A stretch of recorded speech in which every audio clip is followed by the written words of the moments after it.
ତତ୍ତ୍ୱମୂଳକ ବାକ୍ୟ ରଖିବା ପାଇଁ ଚାହୁଁଛି। ହାଲେଲୁୟା। ପ୍ରିୟ ମଣ୍ଡଳୀ, ପ୍ରିୟ ଈଶ୍ୱରଙ୍କ ଲୋକମାନେ, ଆମେ ସମସ୍ତେ ଜାଣିଛୁ ଯେ ଆମଙ୍କର ପରିତ୍ରାଣକର୍ତ୍ତା ପ୍ରଭୁ ଯୀଶୁ ଖ୍ରୀଷ୍ଟ ଏକ ବର ଅଟନ୍ତି, ନାଇଁ କି? ବର ପିଲା ଅଟନ୍ତି। ତାଙ୍କ ପାଇଁ କନ୍ୟା ନିରୂପିତ ହେଇଛି। ବର୍ତ୍ତମାନ କନ୍ୟା ସଜା ଯାଉଛି ଯେ କୋଉ ଭୂଷଣରେ ଗୋଟିଏ କନ୍ୟାକୁ ସଜେଇବାକୁ ହେବ। କିଏ 15 ତୋଳା ସୁନା କିଣି ଦଉଛି, କିଏ 10 ତୋଳା ସୁନା କିଣି ଦଉଛି, କିଏ 2 ତୋଳା ସୁନା କରିଦଉଛି, ନାଇଁ କି? ଧନୀ ଲୋକମାନେ କଣ କଣ ସବୁ ନିଜର ଝିଅକୁ ଦେଲା ବେଳକୁ ଉପହାର ଦଉଛନ୍ତି। ଗରିବ ଲୋକ ତାର ସକ୍ଷମ ଅନୁସାରେ ଦଉଛି, କିନ୍ତୁ କନ୍ୟା ସଜା ହେବାଟା ସଜା ହେଉଛି। ଆଉ ଆଜିକାଲି ଏମିତି ବି ହେଲା, ଚୋର ଆଉ ଚୋରୁଣୀ ମାନଙ୍କୁ ମଧ୍ୟ ଲୁକାଲୁକି ହେଇଗଲା ପରେ କନ୍ୟା ସଜାସଜି କରୁଛୁ ଆମେ, ନାଇଁ କି? ଲୁକିକି ଗଲା ଅଲାଜୁକ କନ୍ୟା ସଜାସଜି, ସେଟା ଡାକିକି ଆଣିକି। ପ୍ରିୟ ଈଶ୍ୱରଙ୍କ ଲୋକମାନେ, ଆମେ ଧ୍ୟାନ କରିବା ଏଫେସୀୟ 5 ଅଧ୍ୟାୟର 25, 26, 27 ପଦ। ମୁଁ ପଢୁଛି, ସମସ୍ତେ ଧ୍ୟାନ କରନ୍ତୁ। ଗୋଟିଏ ମଣ୍ଡଳୀ ପ୍ରଭୁ ଯୀଶୁ ଖ୍ରୀଷ୍ଟଙ୍କ ନିମନ୍ତେ ଏକ କନ୍ୟା ଅଟନ୍ତି। କୋଉ ମଣ୍ଡଳୀ? ଯୋଉ ମଣ୍ଡଳୀକୁ ପ୍ରଭୁ ଯୀଶୁ ଖ୍ରୀଷ୍ଟ ପ୍ରସ୍ତୁତ କରିଛନ୍ତି। ଧ୍ୟାନ ଦେଇକି ଟିକେ ବସନ୍ତୁ। ଯୋଉ ମଣ୍ଡଳୀକୁ ପ୍ରଭୁ ଯୀଶୁ ଖ୍ରୀଷ୍ଟ ସ୍ଥାପନ କରିଛନ୍ତି, ଯୋଉ ମଣ୍ଡଳୀକୁ ପ୍ରଭୁ ଦେଖିଛନ୍ତି, ଘର ଦେଖା କରିଛନ୍ତି, ଯୋଉ ମଣ୍ଡଳୀ ସହିତ ସେ ବାଗଦାନ କରିଛନ୍ତି, ତାକୁ ଦିନେ ଭାର୍ଯ୍ୟା କରିବେ। ଏ ଉତୁବୁତୁ ମଣ୍ଡଳୀ ମାନଙ୍କର ନିମ୍ପ ସେ ହେଇପାରିବେ। ଏଟା ଟିକେ ଡିଲିଟ କରିଦେବେ ଶବ୍ଦ ଯାକ। ଏ ଉତୁବୁତୁ କନ୍ୟା ମାନଙ୍କର ବର ସେ ହେଇପାରିବେ। ଏ ଉତୁବୁତୁ କନ୍ୟା ମାନେ କିଏ? ଉତୁବୁତୁ ମଣ୍ଡଳୀ ଯାକ, ଯୋଉମାନେ ତାଙ୍କ କନ୍ୟା ଭବିଷ୍ୟତରେ ହେଇପାରିବେ ନାହିଁ।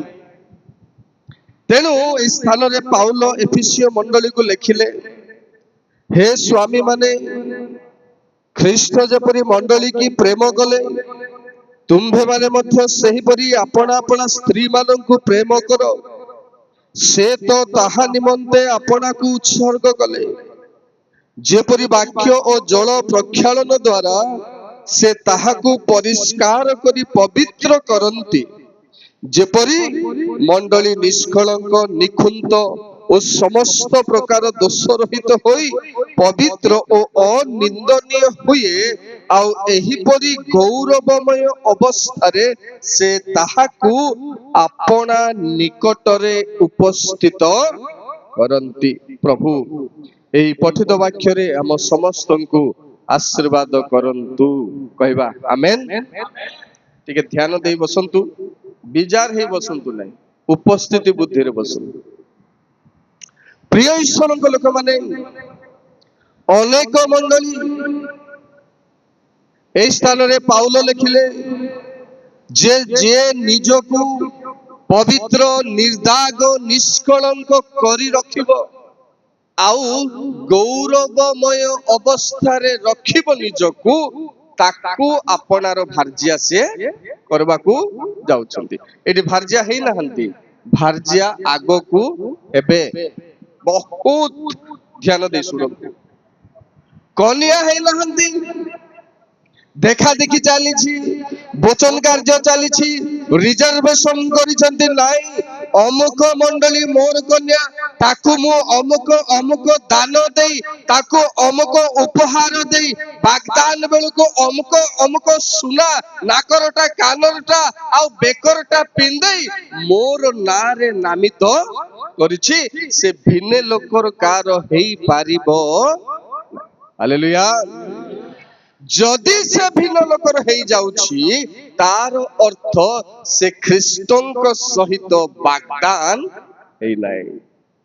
ମାତ୍ର କହିବ ମୁଁ ମଣ୍ଡଳୀ ବୋଲି, ମାତ୍ର କହିବ ମୁଁ ଖ୍ରୀଷ୍ଟଙ୍କ କନ୍ୟା ବୋଲି, ମାତ୍ର କହିବ ଖ୍ରୀଷ୍ଟଙ୍କ ସହିତ ମୋର ବାଗଦାନ ହେଇଛି ବୋଲି। ପ୍ରିୟ ବାପା ମା ଭାଇ ଭଉଣୀ ମାନେ ଟିକେ ଧ୍ୟାନରେ ବିଚକ୍ଷଣ ବୁଦ୍ଧିରେ ଉପସ୍ଥିତ ହେଇ ଧ୍ୟାନ ଦେଇ ଶୁଣନ୍ତୁ ଯେ ଦିନେ ମଣ୍ଡଳୀ କନ୍ୟା ହେବାକୁ ଯାଉଛି, ବିବାହ ଯୋ ପର୍ଯ୍ୟନ୍ତ ହେବ ନାହିଁ ସେ କନ୍ୟା ହେଇପାରିବ ନାହିଁ। ହାଲେଲୁୟା। ହେଲେ ମଣ୍ଡଳୀ ଏବେ ଯାଇ ବିବାହ ହେଇଛି ନା ନାଇଁ? ନା, ମଣ୍ଡଳୀ ଯୀଶୁଙ୍କ ଠାରେ ବିବାହ ହେଇଛି କି?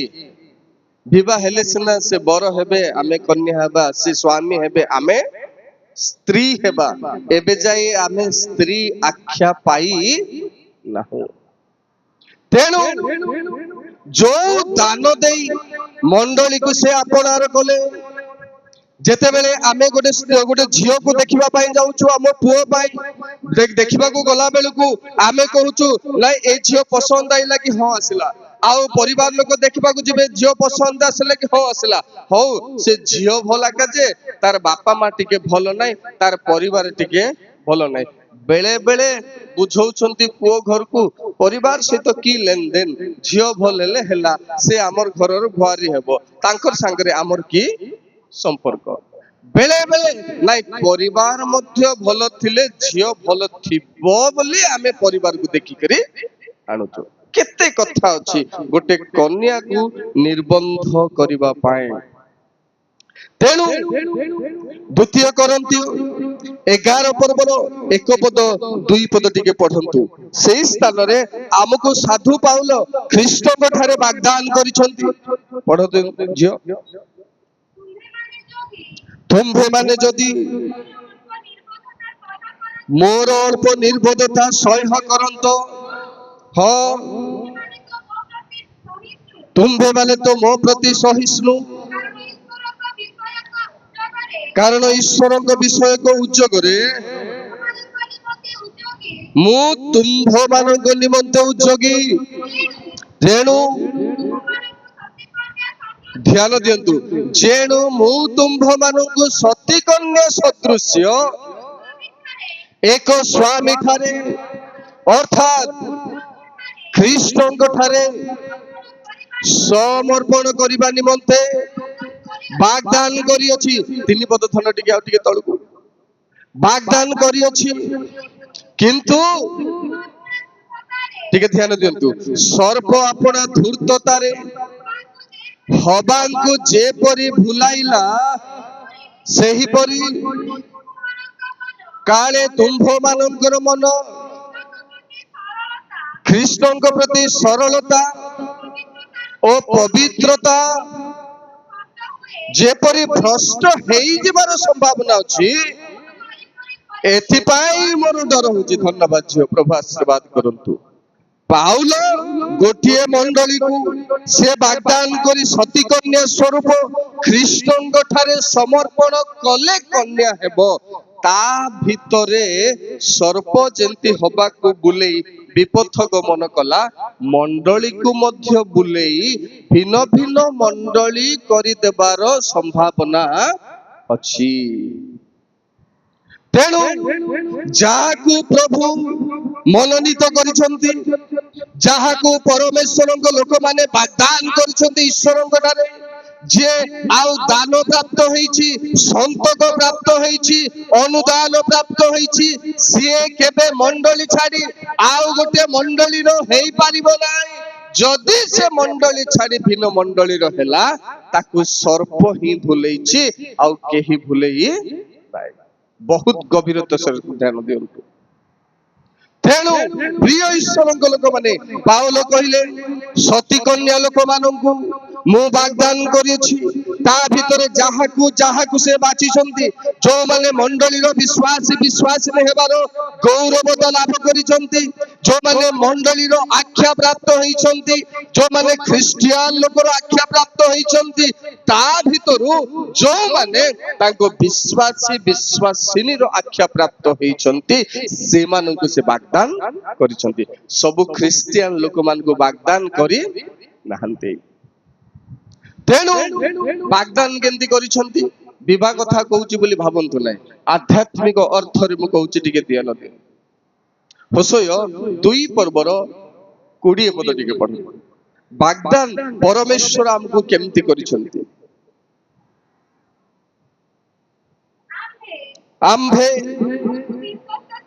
ଆମ୍ଭେ ତୁମ୍ଭକୁ ବିଶ୍ୱସ୍ତତାରେ ଆମ୍ଭ ପାଇଁ ବାଗଦାନ କରିବା ତହିଁରେ ତୁମ୍ଭେ ସଦାପ୍ରଭୁଙ୍କୁ ଜ୍ଞାତ ହବ ସେତିକି ଧନ ଯେ ପରମେଶ୍ୱର କେମିତି କରି ବାଗଦାନ କରିଛନ୍ତି ବିଶ୍ୱସ୍ତତାରେ ଫେଥଫୁଲନେସ୍ ରେ ବାଗଦାନ କରିଛନ୍ତି ହେଲେ ବିଶ୍ୱସ୍ତତା ମାନେ କେମିତି ଥରେ ଯଦି ଆମେ ଜବାବ ଦେଲୁ ଆଉ ପଛକୁ ହଟିବାର ସମ୍ଭାବନା ଯୋଉମାନେ ଆମେ ଜବାବ ଦେଇନୁ ସେମାନେ ଆମେ ହଟି ଯାଉଛୁ ପ୍ରିୟ ବାପା ମା ଭାଇ ଭଉଣୀ ମାନେ ଗୋଟେ ଗୀତ ଅଛି ଜାଗରେ ସୈନିକେ ଆର୍ତ୍ତଦନ ତାଡାକେ রাত্রির অন্ধকারে পথ বাহুড়া শত্রু চৌদিকে হুঙ্কার শবদে মনে ଅଛି ଗୀତ ରାତ୍ରିର ଅନ୍ଧକାର ହେଲେ ପୁଣି ପଥ ବାହୁଡି ଯିବା ଆଉ ହୁଡି ଯିବାର ବିପଥ ଗମନ ହେବାର ସମ୍ଭାବନା ଯାଉଛୁ ପଥରେ ଆମେ ବାଟରେ ଚାଲୁଛୁ କିନ୍ତୁ ଅନ୍ଧକାର ପଳେଇ ଆସିଲା ବେଳକୁ ଆମେ ପଛକୁ ହଟି ଯିବାର ପୁଣି ବିପଥ ଗମନ ହେବାର ସମ୍ଭାବନା ଅଛି ଯାଉଥିଲୁ କିନ୍ତୁ ବାଟରେ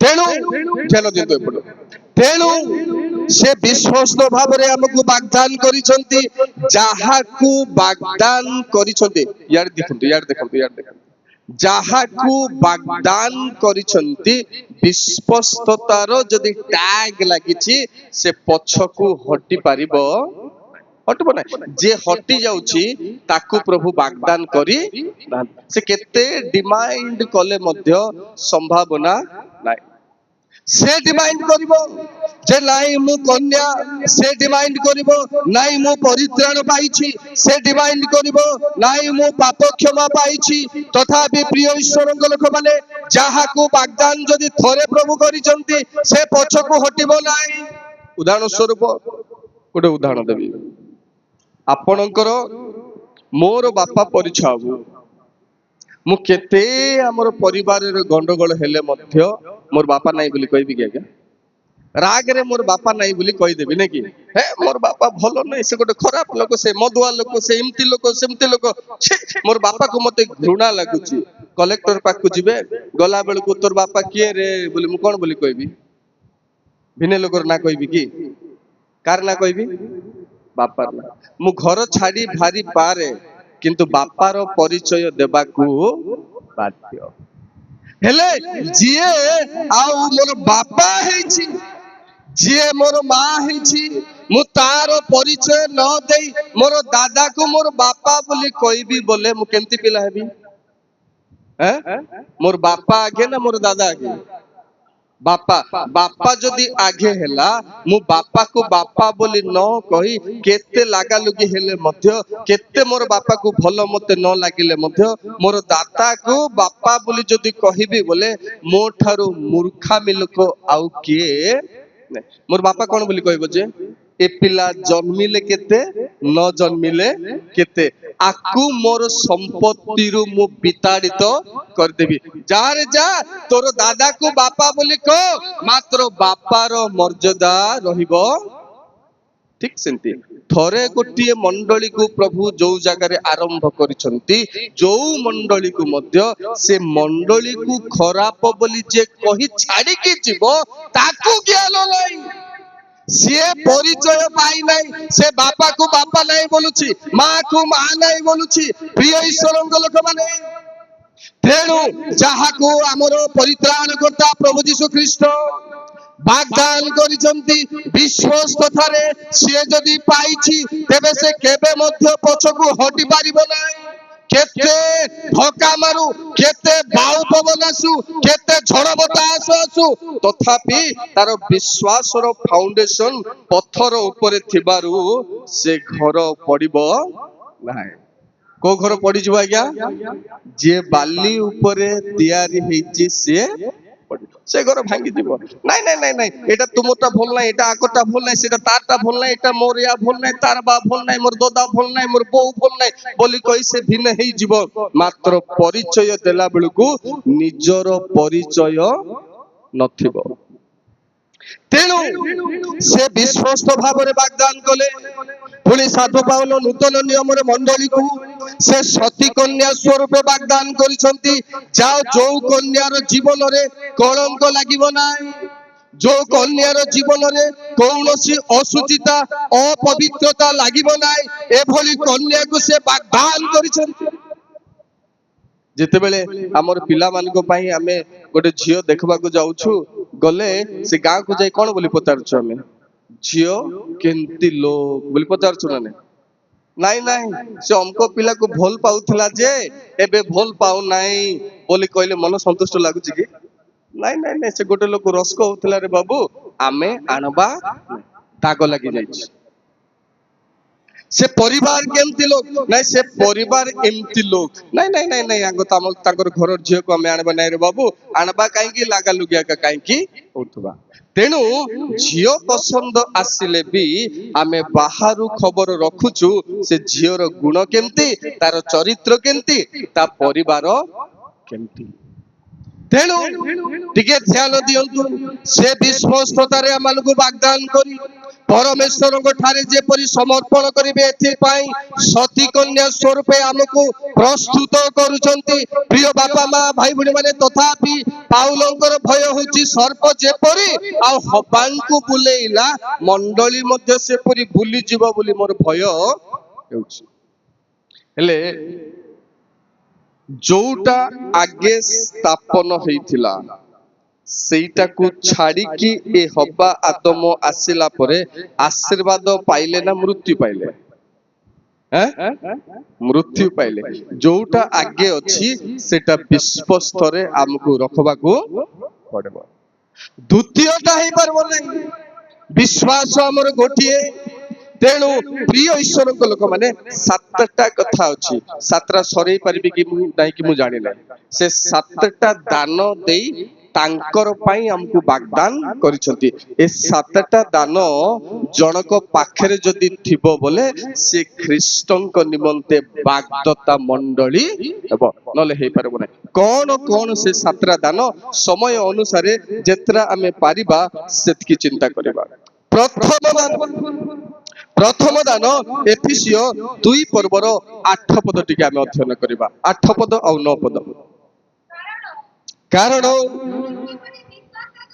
अनुग्रह रे विश्वास द्वारा तुम्भे माने परित्राण पाई अछो ताहा तुम्भ मानकर निज ठारू होई नाय ताहा ईश्वरଙ୍କ दान सेतिक दरकार मा कार दान एटा ईश्वर दैछन्ते ठीक ध्यान दे बसु तो ईश्वर दैछन्ते गोटे झियो को पसंद आसिला परे जेते बेला हमें वचन करूछु कौन कौन नहीं कि दे आसुछु साड़ी जा सरंजाम देला परे पक्का करबा पाए किछि ना किछि बहुमूल्य पदार्थ में नाकरे की बेकरे की कानरे की पिंधै करी आसुछु हेले पिंधै की आसला परे गाटा जाक चहल पडुची जे नाही अमक गा लोक आसीथिले से गा रो पुओ पाए अमक घर रो झियो को वचन हेची तार अर्थ कोन जे से झियो ताकू जीव आउ विवाह हेबो विवाह से पर्यंत हेई नै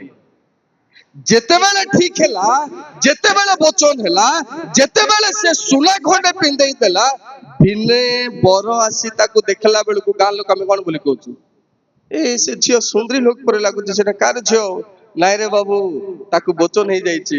ଏ ହେ କେଡେ କଥା ହେଲା, କେଡେ କଥା ହେଲେ ହେଲା ସିନା, ତାକୁ ବଚନ ହେଇଯାଇଛି, ଅମକ ଗାଁ ଲୋକ ଠିକ ହେଇଯାଇଛି, ତାକୁ ଛାଡି ଭିନେ ଲୋକ। ହେଲେ ଏବେ ସଂସ୍ଥା ମାନେ ବାହାରିଲା, ଯାହାକୁ ପ୍ରଭୁ ଆଉ ଆଉ ବଚନ କରିଛନ୍ତି ତାର ପାଖକୁ ଆସିକିରି ତାରଠୁ ଛଡେଇ କରି ନେଇ ଯାଉଛନ୍ତି। ହେଲେ ସେଟା ଯଥାର୍ଥ କି? ସେଟା ଯଥାର୍ଥ ନାହିଁ। ପ୍ରଭୁ ଯାହାକୁ ବଚନ କରି ରିଜର୍ଭେସନ କରିଛନ୍ତି ତାର ଆକା ସେଟା ହବ। ଦ୍ୱିତୀୟ ଟୋକା ଆସି ଦେଖିକରି କେଡେ ବଡ ଧନୀ ଲୋକ ହେଲେ ମଧ୍ୟ ସେ ଝିଅକୁ ଯଦି ନଉଛି, ସେଟା ଅନ୍ୟାୟ ନା ନ୍ୟାୟ? ସେଟା ଅନ୍ୟାୟ। ସେଟା ଏମିତି ଏବେ ମଣ୍ଡଳୀ, ସମାଜ, ସଂସ୍ଥା, ଅନୁଷ୍ଠାନ ସବୁ ହେଲେଣି।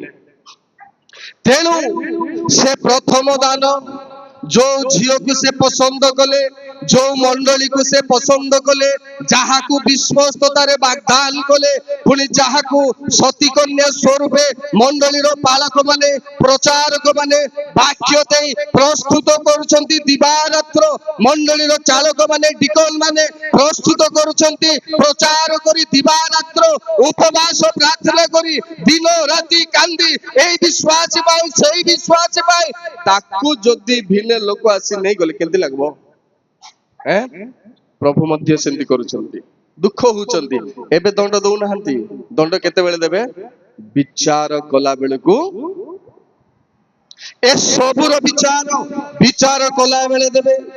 ତେଣୁ ପ୍ରିୟ ଈଶ୍ୱରଙ୍କ ଲୋକମାନେ, ପ୍ରଥମ ଦାନ ପରିତ୍ରାଣର ଦାନ ଦେଲେ। ଦେଖନ୍ତୁ, ସେ ଭାରଜିଆ ନ ହେଉଣୁ ଦାନ ସବୁ ଦେଇ ଆପଣାର ବୋଲି ପୃଥିବୀରେ ପରିଚିତ କରିଛନ୍ତି। ତଥାପି ପାଉଲ ଡରୁଛନ୍ତି, କାଳେ ହବାକୁ ବୁଲେଇଲା ଭଳିଆ ଶୈତାନ ଆସିବ ପ୍ରଭୁଙ୍କର ସେବା ନାଁରେ, ଶୈତାନ ଆସିବ ପରିତ୍ରାଣ ଦେବା ନାଁରେ, ଶୈତାନ ଆସିବ ଭଲ ଶିକ୍ଷା ଦେବା ନାଁରେ, ଆଉ ଗୋଟିଏ ମଣ୍ଡଳୀ ଠାରୁ ନେଇ ଆଉ ଗୋଟେ ମଣ୍ଡଳୀ କରିଦେବାର ସମ୍ଭାବନା ଅଛି। ହେଇପାରିବ ନାହିଁ ସିନା, ଯୋଉ ଗାଁରେ ନାହିଁ ଆପଣ ଯଦି ସେଇଠିକି ଯିବେ, ସେମାନଙ୍କୁ ଲାଭ କରିବେ, ଆପଣ ସେମାନଙ୍କ ପାଇଁ ବାଗଦାନ କଲେ ସେଇଟା ଯୁକ୍ତିଯୁକ୍ତ ହବ। 2 ବର୍ଷ ତଳେ ମାଣିକପୁରକୁ ଜଣେ ଗଲେ ପାଲାଖେମୁଣ୍ଡିରୁ। ସେ ଯାଇ କହିଲେ, 5ଟା ବେଳକୁ ଯାଇ କହିଲେ, ଆଜ୍ଞା ଆମେ ଯୀଶୁଙ୍କ ସିନେମା ଏଠି ଦେଖେଇବୁ ବୋଲି କହିଲେ। ଆମେ ଗୋଟେ ଷ୍ଟ୍ରିକ୍ଟ ନିୟମ ଆଣିଛୁ ସେଇଠି ଆମର ଫିଲ୍ଡରେ, ଯେ ମୋର ୱିଥାଉଟ୍ ପରମିଶନରେ ମଣ୍ଡଳୀକୁ କେହି, ଗାଁକୁ କେହି ପଶି ପାରିବେ, ଯେ ପଶିବେ ମୋର ପରମିଶନ ନେବାର ଅଛି ଏବେ ଯାଇ, ନହେଲେ ତାକୁ ଆଲାଉ ନାହିଁ। ପୁରା ଷ୍ଟ୍ରିକ୍ଟ ରୁଲ କରିଦେଇଛୁ। ସମ୍ପାଦକକୁ ଖୋଜି ଖୋଜି ଗଲେ, 5ଟା ବେଳକୁ କହିଲେ ଆମେ ଯୀଶୁଙ୍କ ସିନେମା ଏଠି ଦେଖେଇବୁ। ଦେଖେଇବାରୁ କହିଲେ, ନାଇଁ ଆଜ୍ଞା ଆମର ଇଚ୍ଛାରେ ନାହିଁ, ଆମର ପାଷ୍ଟର ଆଜ୍ଞା ଯାହା କହିବେ ତାହା, ସେ ଯଦି ହଁ କହିବ ବୋଲେ ଆପଣ ଫିଲ୍ମ ଦେଖେଇବେ, ନହେଲେ ନାହିଁ। ତୁମର ପାଷ୍ଟର କିଏ, କୋଉଠି ରହୁଛି? ନାଇଁ ପାଳାଖେମୁଣ୍ଡିରେ ରହୁଛି। ହେଲେ ତାକୁ ଫୋନ କର। ସମ୍ପାଦକ ମତେ ଫୋନ କଲେ। ଫୋନ କରିବାରୁ ମୁଁ କଥା ହେଲି, ତାକୁ ଦିଅ ଫୋନ ବୋଲି କହିଲି। ସେ ମତେ କହିଲେ, ଆଜ୍ଞା ଆମେ ଯୀଶୁଙ୍କ ସିନେମା ଦେଖେଇବୁ। ମୁଁ କହିଲି ନାଇଁ ନାଇଁ, ସେଠି ପ୍ରଚାର କରିବାକୁ ପ୍ରଭୁ ଆମକୁ ରଖିଛନ୍ତି, ତୁମେ ସେଠିକି ଯାଇପାରିବ ନାଇଁ। ସେମାନେ ସ୍ୱର୍ଗ ଗଲେ ମୋର ଦାୟୀ, ନର୍କ ଗଲେ ମୋର ଦାୟୀ। ପ୍ରଭୁ ମତେ ଦାୟିତ୍ୱ ଦେଇଛନ୍ତି, ମୁଁ ତୁଲେଇବି, ତୁମର ଆବଶ୍ୟକ ସେଇଠି ନାଇଁ, ତୁମେ ସିନେମା ଦେଖାଅ ନା। ନାଇଁ ଆମେ ଦେଖେଇବୁ। ଯଦି ତୁମେ ସିନେମା ଦେଖେଇବାର ଅଛି, ଯେହେତୁ ପ୍ରଭୁ ତମକୁ ରଖିଛନ୍ତି ସେ ଗାଁରେ, ତୁମେ ସେଇଟା ଛାଡି ଦିଅ। ଆକିଲି ବୋଲି ଗୋଟେ ଗାଁ ଅଛି, ପୁଣି ଗୋବିନ୍ଦପୁର ବୋଲି ଗୋଟେ ଗାଁ ଅଛି, ସେଇଠିକି ଯାଆନ୍ତୁ। ସେଠି ଖ୍ରୀଷ୍ଟିଆନ ଲୋକ ନାହାନ୍ତି, ସେଇଠି ଯୀଶୁଙ୍କର ସିନେମା ଦେଖାଅ। ଯଦି ତୁମର ସେତିକି ଯୀଶୁଙ୍କ ବାକ୍ୟ ପ୍ରଚାର କରିବାର ଅଛି, ତୁମେ 2ଟା ଗାଁକୁ ଯାଅ। ସେ କହିଲେ ନାଇଁ ଆମେ ଏଇଠି ଏକା ଦେଖେଇବୁ। ମୁଁ ମନା କଲି, ହେଇପାରିବ ନାହିଁ ବୋଲି। କାହିଁକି ହେବ ନାହିଁ ବୋଲ, କାହିଁକି ହେବ ନାହିଁ ବୋଲୁ ବୋଲୁ ମତେ ଟିକେ ରିମା ଚଳିଲା। ମୁଁ କହିଲି, ତୁ କିଏ ବୋଲୁ? ତୁ ମୋ ଡାଇରେକ୍ଟର? ତୁ ମୋର ମଣ୍ଡଳୀର ପାଷ୍ଟର କି? ତୁ ମୋର ମଣ୍ଡଳୀର ପ୍ରାଚୀନ କି? ତୁ ମୋର ବାପା ଯେ ମୁଁ ତତେ ଅମକ ଅମକ କାରଣ ଯୋଗୁ ମୁଁ ତତେ ଦେବି ନାହିଁ ବୋଲି